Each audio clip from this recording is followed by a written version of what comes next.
All righty, listen, I got to make sure you listen, it's a we on it's Ricky Reset on the road, baby. All right, welcome to the Ricky Reset. My name is Andrea Fitzgerald. I'm going to be your host this evening. Now, you may be wondering, what the heck is a Ricky Reset? Well, guys, it would be evenings just like this, except your girl will be stressed the hell out because I could not manage my classroom. Quite frankly, I couldn't figure out this whole teaching thing. So, what we do here on the Ricky Reset is provide you as a new teacher with practical tools, tips, and strategies to help you stay in the game.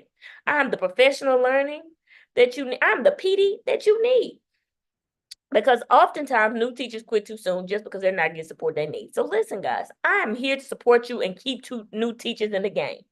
That is my job. That is my role. That's what I want to do for you. So today, friends, this question has come up quite a bit lately, and I thought I'd talk about it today. So, one of the questions that I often get is how to not take it personal. How to not take it personal from students, because let me tell you, they will try you. And so as I was thinking about this, I thought about, there was this time, y'all, I took it. Listen, I I took it personal.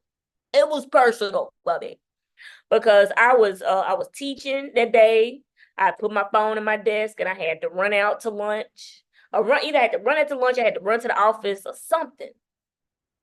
But I went back to my desk and I was grabbing my phone. I think I was about to text Christina and my phone was not there. And I think I went to basketball practice today. I was like, oh, I'm sure it'll pop up. Maybe I left it in my backpack, something like that. Um, but it was not there. It never popped up. And you know what I started seeing? When I went on my computer and I started looking for my phone, I started seeing it move around the neighborhood. So what had happened was one of my students had actually stole my phone. And we ended up getting the police involved, and the police went to the house where the phone was, and the phone was there. But I remember the next day, my student plug told me who did it. They told me who did it. And let me tell you, y'all, I was ticked off. I knew who the kid was, and I was pissed.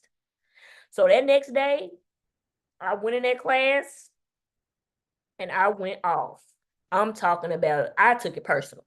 You done stole my phone. I'm sitting here to teach you, baby. You done stole my phone.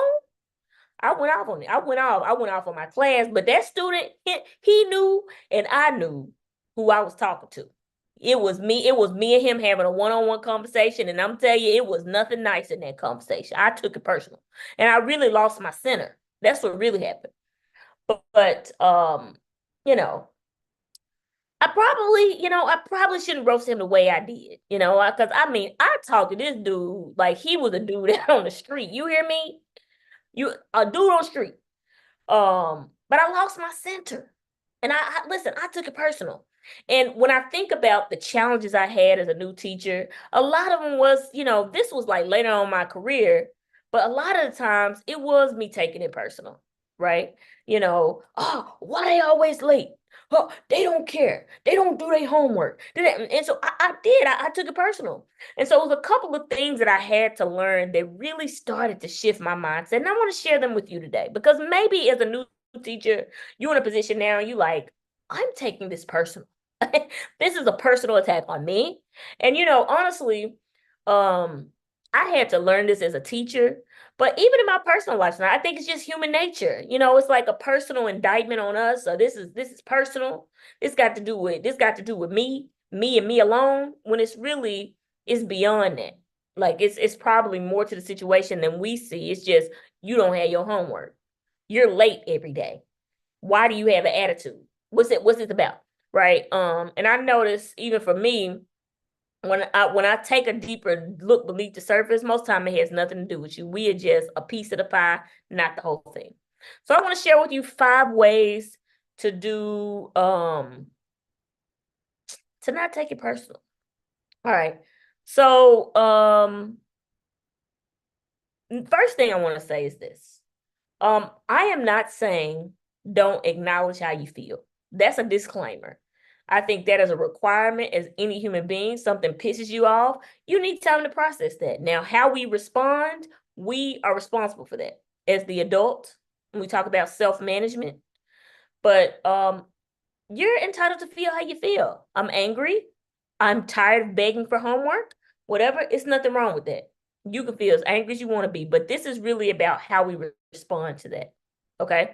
So the first thing that listen, I can't even read my hand. Okay, here we go. The first thing is remember that you've been their age before. And when you were that age, you did not make the best decisions. I think sometimes what we do as adults, we forget. Like I can think about at one point, I remember I used to get mad at my little brother all the time. I was like, why are you doing this? Like, this don't make no sense. Like, cause he was getting in trouble at school all the time. I was like, yo, what you doing? But I had to remember, like, I've been 15 before. I've been 12. I didn't, sometimes I don't tell the truth. Sometimes, the decisions I made, like really what we doing. I can think about one time that my mom was doing my hair and I felt big and bad and I said, let go of me. And y'all know what she did. You already know what happened after that. She went ahead, she took me on there. I ain't even know the lady was strong. But listen, I smart decision, probably not. You're gonna really challenge an adult as far as like being disrespectful. But that's what I felt at the moment. I felt like I could do that. So acknowledge that you've been that age before. We cannot get mad at children like they're adults, or not even, I won't say even get mad because you're entitled to feel that, but we cannot hold them responsible to behaving like adults. Your brain is not even fully developed. And we're taking it personal. It's like, you know what? I'm not going to talk to you for the rest of the year. Like the day I roasted that little boy, I'm talking about y'all. I roasted this boy so bad. But I roasted him like he was an adult that day. He got all that smoke. He stole my phone. But I took it personal. But just keep in mind, you do silly things when you're at that age. Think back to even when you were that age. And you could probably list about maybe 5 to 10 things you were like, that was not the brightest decision, but at that time it probably felt like it was. The next thing is one of the things that helped me too was raising my self-awareness. I think that kind of ties to the last one. Um, Recognizing at times that I was judging kids, you know. Um, I often talk about examining our own biases. We know that is absolutely critical, right? To examine, to look within ourselves and be self-reflective. But a lot of times I was judging the kids. It's like, oh, they parents don't care. They don't care about doing their work. And I often tell a story about the little boy. He was late every single day, y'all. And I was like, how your mama not gonna make sure you up and stuff like that. But I had to raise my self-awareness and understand like this is why I believe in therapy so much, because it really can change your perspective, you know. But I looked at it a lot of times because of where I came from, that I thought that everyone should be like me. My mom made sure I was up every morning. Light flick on. Okay, girl, I'm gonna be in the car. You need to be in there at a certain time. You get your oatmeal. And we headed out to school. That's not the case for everybody. So raising my self-awareness it gave me empathy for other people, because I started to understand what other people may be dealing with. It's not personal. Promise you, it's not personal. That you're waking yourself up every day, you know? Um, so I think that's really important to just take some time to raise your self-awareness, understanding the context of where people come from. Which I think leads to the next one, is understanding the landscape and the situations, circumstances that people are in. So if you think about how you grew up, your environment, that has shaped who you are, right? Like I saw my parents get up and go to work every day. I saw my parents put in hard work for things. They were the first to graduate from college in their families. So I naturally thought like, oh, of course I'm going to go to college. Like it was never a question of, I want to play college basketball, but this is not going to happen for me, because I had people pouring into me, believing in me, telling me I could do it. So of course I felt like I can do this. This is where I came from, right? But that's not the case for everyone else. So we have to understand that people do what they know. If I don't see my parents get up and go to work, or I don't have people pouring into me. If I don't have those things, I may not understand that, oh wow, like I need to do my homework. Like I remember my mom from when I was younger, she would sit down and make sure our homework was done. And after a while, after she was as we got older, it was just like I just knew when I came home, I cleaned up the house and I did my homework. And probably go, if I had practice, then I do that, come home, do my homework, take my shower. It was so she had set such a strong foundation when I was younger. I didn't even have to think about it. She really didn't even have to make sure it was done because we just did it on our own at that point. But that's not the case for everybody. People do what they know. And so I think I was having this conversation earlier, like when we talk about crime in our city, we can look at, oh my gosh, the crime is so bad here, but really we're not looking at what's the circumstance and situation behind these actions that I'm making. Because I'm doing what I know. I don't think that I can go out and get a job. I don't think that I can do X, Y, and Z. So I'm just gonna take it from you. And it doesn't make it right, but it's like just understanding that it's a more complex issue than, oh, let's just lock people up all the time. It's a lot more to that, right? It's enough, it's more beneath the surface because people are doing what they know in the environment that they come from, right? I think the other thing is every day is a new opportunity. You know, it doesn't matter who you are, right? In any situation, when you're dealing with people, something that I read recently is that you should just expect if you're dealing with people, they're gonna disappoint you. Period. It's gonna happen. It's gonna happen. It's gonna happen. Students are gonna do things that irritate you. Students are gonna do things that you don't like, and it's going to happen. They may catch attitude with you one day. You may catch attitude with them. And that was something I said today, in a talk that I had, was that the best way I think of when I say every day is a new opportunity, I think about relationships. Because in relationships, you are seeing, like, it is so different. I talk to my sister about this all the time. It is so different from being in a relationship with somebody when you first meet them and y'all live in separate places to when you move in with somebody. It's different. You get to see all parts of a person, all the things. And some days are great, some days are not.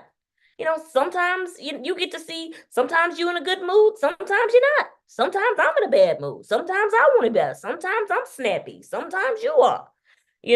There's these multiple parts. And so you have to tell yourself every day, okay, every day is a new opportunity. How can I make today better than I did yesterday? I reflect on that every morning when I wake up. How can I be better today? Be like, you know what? I didn't like the way I handled this yesterday. I'm gonna do better with this. I'm gonna make sure I start the morning on a positive note. You know, and that's essentially what we do in our classroom, because it's gonna happen. They're gonna tick us off. It's going to happen, guys. And it's almost like we have to take it as every day is a new opportunity to teach, grow, and learn with your students. It's a new day. Even you kick them out, they come back. Every day is a new day. Every time is a new day. I'm not gonna hold you, it's almost like I'm not gonna hold you hostage to who you've always, not even who you've always been, but something that you've done. Like if you think about the absolute worst thing that you've ever done, what if you came to me and I was like, nope, we can't do that because you did this. You did this one thing. Like that one time, and when I was in kindergarten, y'all, I'm gonna give you an example. So when I was in kindergarten, y'all, I just did chocolate milk. I love chocolate milk. I did, and this is what this is what I used to do, y'all. I would pay for one chocolate milk and I put the other one in my lunchbox. I would keep it in my lunchbox all day. It probably was spoiled. But I love chocolate milk so much. I did. I stole chocolate milk. But what if you said to me, you were like, you know what? You cannot write a book because you stole chocolate milk when you were 5 years old. Like we can't hold people to standards of the worst thing that they've, not even the worst thing to them, but one thing that they've done. That kid that stole my phone, I still had to teach that joker. at the end of the year, I still was going to be held accountable for his data. I still was. So I still had to teach him. So I really had to get over myself because I was, listen, listen, I brought all the smoke that day, but I had to work with myself because I literally said to myself, say, you know what? I don't like this kid. I did. That's what I said. But I had to like really work with myself around that. I really did because I still had to teach this joker. So really, when we say every day is a new opportunity, we are not going to hold kids to the standard of a mistake that they made at 15, at 5, at 3, at 10. Every day is a new opportunity. Every opportunity. Let's reset with each other. Let's come back together. And we're gonna try it again. And that's how we do it. Because at the end of the day, as I said before, we're still responsible for their data. And it's just it's an unfortunate thing, but it's what it is. So we really have to work with ourselves. And the other thing is that it costs time, money, and energy. And who has time for that? You know, all the energy it takes to stay upset with somebody. So those are just some things to keep in mind. It is not personal, y'all. I promise you, it's not personal. And it's okay to take it personal. So just to recap some things we said. Number one, remember that you've been that age before and you did not make the best decisions. It happens. I think with that, it brings a level of compassion. Secondly, raising your self-awareness. So being willing to ask yourself, am I judging this child? You know, and also, which I think leads to the third one, is understanding the landscape of where this child is coming from, what I'm dealing with, because people do what they know. It's not personal. It doesn't mean it's right or wrong, but we do what we know. And it may be different from yours, but let me try to understand what's going on so I can work with you and understand you. Because as I told someone today, is that one thing that as human beings that we desire is to be seen, known, heard, and understood. I have learned that, oh my gosh, over the past possibly like month and a half. There's this book I've been reading, How to See Others. And that, I mean, gosh, wow, it is so impactful. You know, I think about like just in general, like I'll give you an example, like you can do all the things. Like I was telling my coach, my self-awareness coach, is like, you can do all the things, like, you know, like the strategies and stuff like that. But at the core of relationship and connection with anybody, you've got to see them. You know, oh my gosh, I've learned that. And it's even started with me seeing myself first. But you got to see people. People want to know that. The next thing to remember, the very last thing, is every day is a new opportunities. We don't want to hold kids to a standard of a mistake that they've made. You know, like it's just like if you think of the air quote worst thing that you've done, what if I just constantly kept talking about that and kept holding you accountable to that? No, we want to speak to the brilliance within them, just like you speak to the brilliance within yourself. You know, as you saw on the opening, my picture on when I hide my screen is, whether you're mastering level 5 or level 10, you still deserving and worthy. And I truly believe that. Regardless, if you messed up 2 days ago, a year ago, 1 day ago, it doesn't matter to me. You still deserve it and you worthy. And I truly believe that. So thank y'all so much for tuning in. Get out there this week and do those rookie reset push-ups. And as you go out this week and take on this new idea, I want you to keep that rookie state of mind. Well, what's that, Fitz? Remember, the level up is in the losses. Problems are a privilege. And yes, you might be new to this, but I know you're true to this because you're in this very moment right now. And I believe in each one of you. So get out there this week and do those rookie reset push-ups. And I am